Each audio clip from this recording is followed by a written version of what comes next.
MMTS రైలు ఘటనలో నిందితుడిని పోలీసులు గుర్తించారు. మరిన్ని వివరాలు మా ప్రతినిధి శ్రీనివాస్ ప్రత్యక్ష ప్రసారం ద్వారా అందిస్తారు.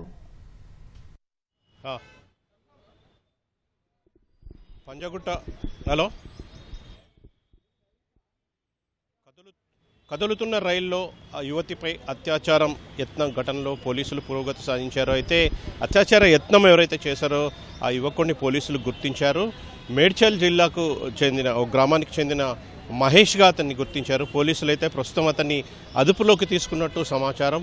అయితే ఎవరైతే అత్యాచార యత్నం చేశాడో అతని ఫోటోను బాధితురాలికి చూపించడంతో ఇతనే తనపై అత్యాచార యత్నం చేసినట్లు బాధితురాలు గుర్తించింది. ఈ మేరకు పోలీసులు అతన్ని అదుపులోకి తీసుకున్నట్టుగా తెలుస్తోంది. అయితే అతను ఒక పాత నేరస్తుడుగా పోలీసులు గుర్తించారు. కొద్ది రోజుల క్రితం అతన్ని భార్య కూడా విడిచి వెళ్ళిపోయినట్లుగా తెలుస్తోంది. అయితే ప్రస్తుతం అయితే అతన్ని అదుపులోకి తీసుకుని పూర్తి స్థాయిలో పోలీసులు విచారిస్తున్నట్టుగా తెలుస్తోంది. అయితే ఈ ఘటనలో అయితే తీవ్రంగా గాయపడిన యువతి మాత్రం ప్రస్తుతం యశోద ఆసుపత్రిలో చికిత్స పొందుతున్న పరిస్థితి.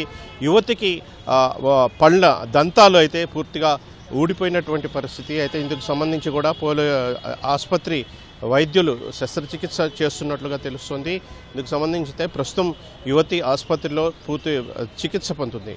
అయితే మొత్తంగా అసలు మహేష్ ఏదైతే నిందితుడు ఉన్నాడో మహేష్ అతని ఏంటి అతని చరిత్ర ఏంటి, నేర చరిత్ర ఏంటి, ఏమైనా నేరాలు చేశాడా లేక అతని పరిస్థితి ఏంటి అనేది విషయం అయితే పోలీసులు పూర్తిగా ఆరా తీస్తున్నారు. అయితే ఇందుకు సంబంధించి అతను గంజాయి కూడా తాగుతున్నట్టు అయితే పోలీసుల విచారణలో బయటపడింది. అయితే గంజాయి మత్తులో అఘాయిత్యానికి ఒడిగట్టాడా, అతను ఒక్కడే ఈ ఘటనకు అదే అత్యాచార యత్నం చేశాడా, అతనికి ఇంకెవరైనా సహకరించారా అనే కోణంలో కూడా పోలీసులు అయితే విచారణ జరుపుతున్నారు. ప్రస్తుతం మహేష్ను అదుపులోకి తీసుకుని విచారిస్తున్నట్టుగా తెలుస్తుంది. ఇది ఈ అత్యాచార యత్నం కేసుకు సంబంధించిన తాజా పరిస్థితి.